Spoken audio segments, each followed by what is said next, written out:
आपके अपने गाजीपुर यूपी 61 के यूट्यूब चैनल पर आपका स्वागत है।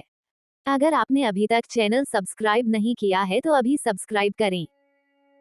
महामृत्युंजय मंत्र की रचना कैसे हुई और किसने की महामृत्युंजय मंत्र की रचना और जाने इसकी शक्ति।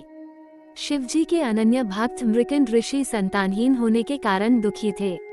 विधाता ने उन्हें संतान योग नहीं दिया था। मृकंड ने सोचा कि महादेव संसार के सारे विधान बदल सकते हैं, इसलिए क्यों न भोलेनाथ को प्रसन्न कर यह विधान बदलवाया जाए।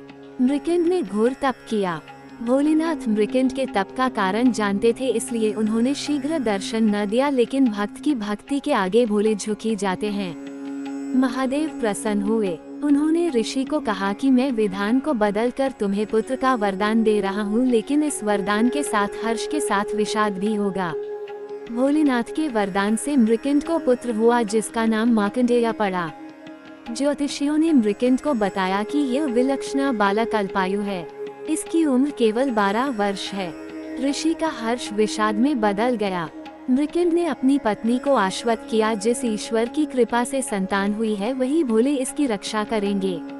भाग्य को बदल देना उनके लिए सरल कार्य है। मार्कंडेय बड़े होने लगे तो पिता ने उन्हें शिव मंत्र की दीक्षा दी। मार्कंडेय की माता बालक के उम्र बढ़ने से चिंतित रहती थी। उन्होंने मार्कंडेय को अल्पायु होने की बात बता दी। मार्कंडेय ने निश्चय किया कि माता पिता के सुख के लिए उसी सदाशिव भगवान से दीर्घायु होने का वरदान लेंगे, जिन्होंने जीवन दिया है। 12 वर्ष पूरे होने को आए थे। मार्कंडेय ने शिवजी की आराधना के लिए महामृत्युंजय मंत्र की रचना की और शिव मंदिर में बैठकर इसका अखंड जाप करने लगे। ओम त्र्यंबकम यजामहे सुगंधि पुष्टिवर्धनम उर्वारुकमिव बंधनान् मृत्युमुक्षीयमामृतात्। समय पूरा होने पर यमदूत उन्हें लेने आए। यमदूतों ने देखा कि बालक महाकाल की आराधना कर रहा है, तो उन्होंने थोड़ी देर प्रतीक्षा की। मार्कंडेय ने अखंड जप का संकल्प लिया था। यमदूतों का मार्कंडेय को छूने का साहस न हुआ और लौट गए। उन्होंने यमराज को बताया कि वे बालक तक पहुंचने का साहस नहीं कर पाए। इस पर यमराज ने कहा कि मृकंड के पुत्र को मैं स्वयं लेकर आऊंगा। यमराज मार्कंडेय के पास पहुंच गए। बालक मार्कंडेय ने यमराज को देखा तो जोर जोर से महामृत्युंजय मंत्र का जाप करते हुए शिवलिंग से लिपट गया।